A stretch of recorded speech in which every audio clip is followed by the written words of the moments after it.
Yeah, and welcome. Where the hell am I? I'm in the bunker. So this is my first lesson that Marty's giving on my channel. I'm freaking stoked. The reason for the season. Look at you. I don't even know what to say. I mean, let's just teach something. We're going to get sophisticated.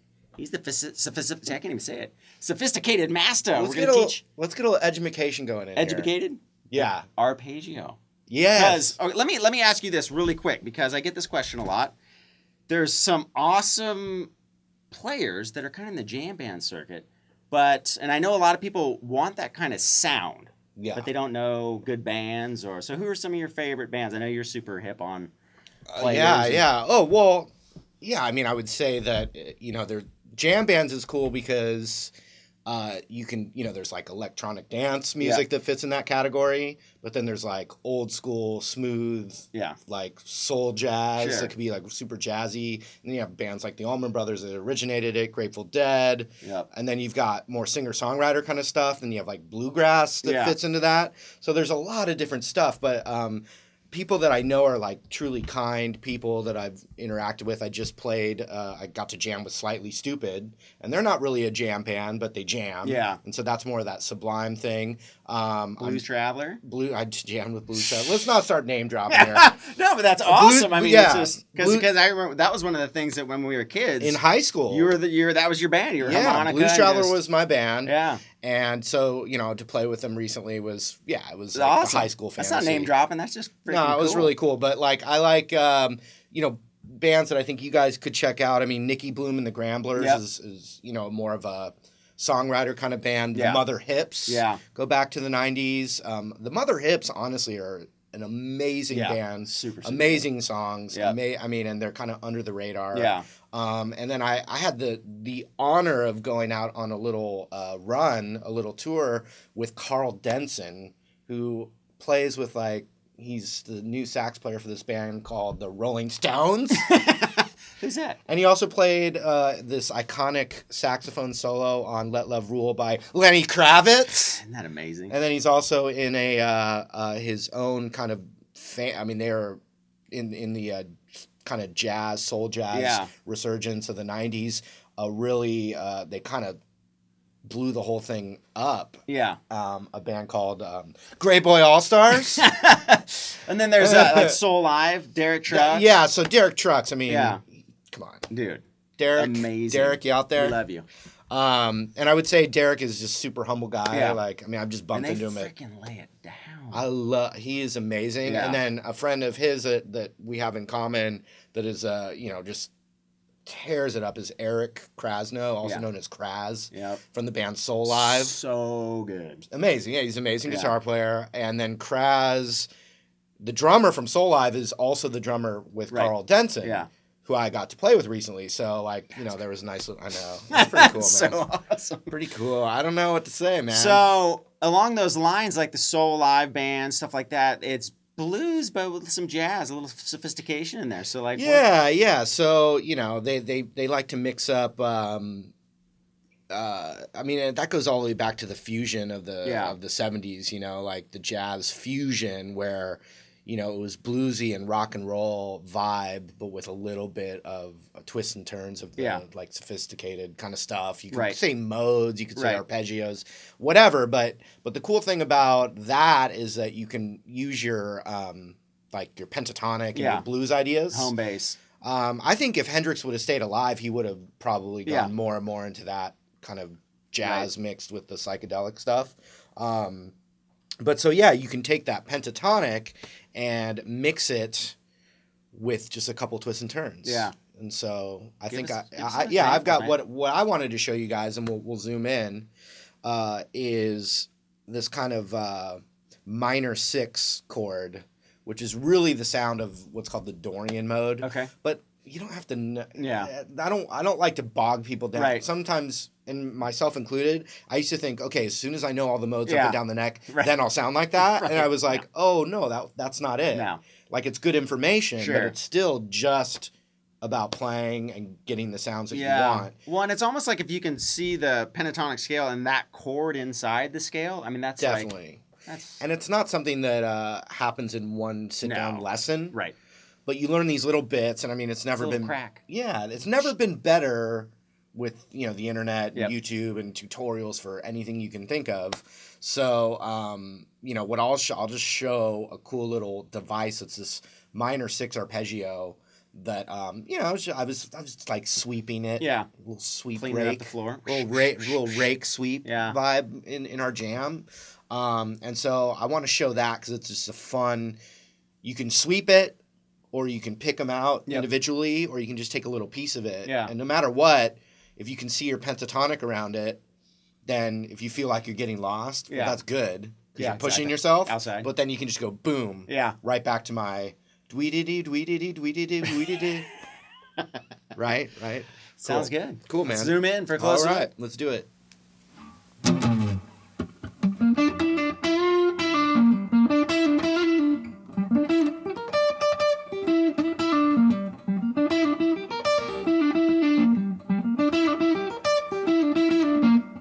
All right, so I've got this, it's a minor 6 arpeggio, and this is going to work in a G Dorian kind of setting, which really kind of just means that you're in G minor, and you're probably going to see a C7 or a C9 in there, like Oye Como Va by Santana is a good example, or a little more of the, a lot of funk music tends to be in this Dorian mode, which is the like happier of the minor scales.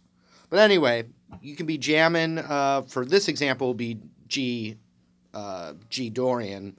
And so you can go into your G blues thing, and then there's this cool arpeggio that you can pick the notes of, or you can sweep it.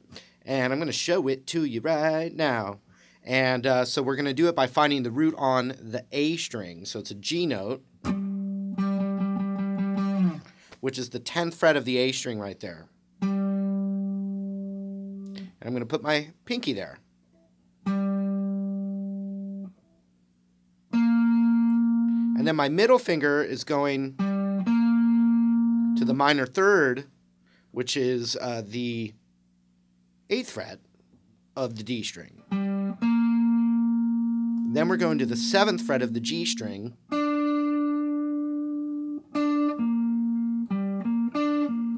And that's a minor arpeggio. But here's where we go to the what's called the 6, the major 6 over a minor chord. And that's the 9th fret of the G string.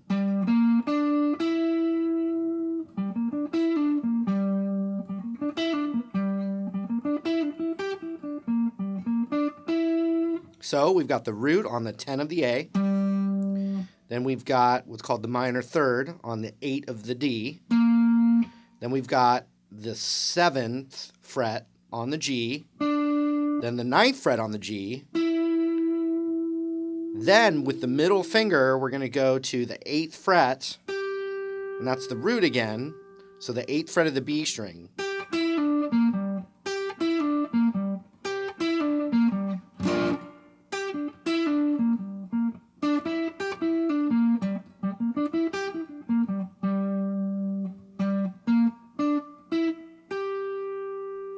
Then index finger is going to go to the 6th fret of the high E string. And so it's kind of a handful, So we had that middle finger on the root again. It's always good to know the root. That's a G note, and we're playing it over G. And then we're going, but with our index finger, we're going to the 6th fret of the high E. And then we have to do a big stretch to the 10th of the high E. So 10, 6, middle finger on the 8, and then 9 on the G, 7 on the G, 8 on the D, and then 10 on the A. So from all the way up here,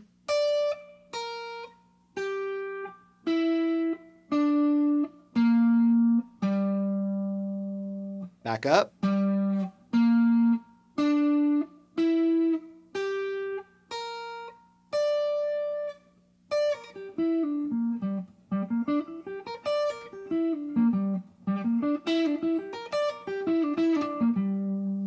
so there's a lot of different ways and different things you can do with that. But one, you could pull the first thing off here with one pick.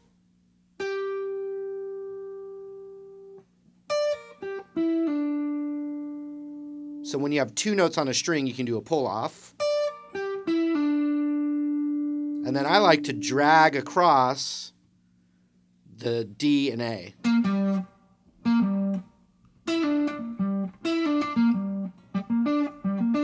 And then the other thing is a rake across on the way up.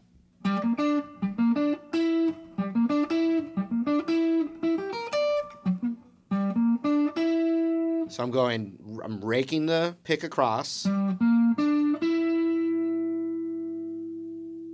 then I start on that note and I do the same thing here.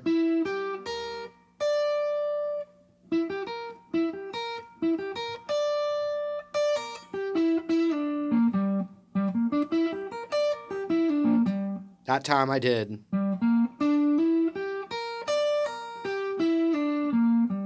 So when there were two notes on a string, like the high E and on the G, I'm doing a pull off and then the rest I'm raking across.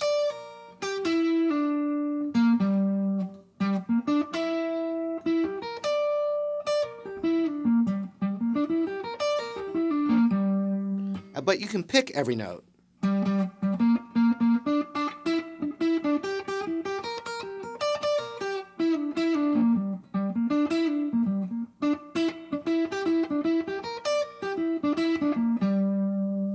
And then the cool thing about that too is if you see where the roots are in this arpeggio, and remember this is a G minor 6 arpeggio, if you see where the roots are, they're in two spots. The 10th fret of the A string and also on the 8th fret of the B string.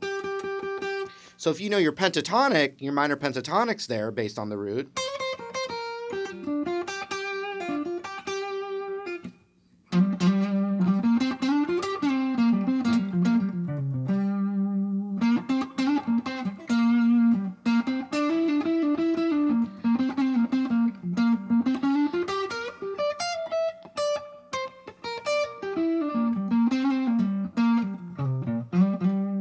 So in other words, I can kind of lay heavily on my blues licks off of those roots.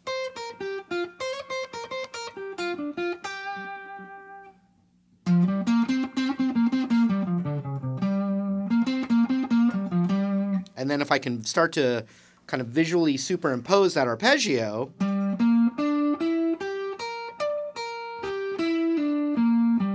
it's just got that little outside kind of, sassy sound, and you can just dig into parts of it or the whole thing and then fall back into your blues ideas.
So that's the basic idea there, and even if you just take a little piece of it, try and throw it in there, and I think you'll enjoy it.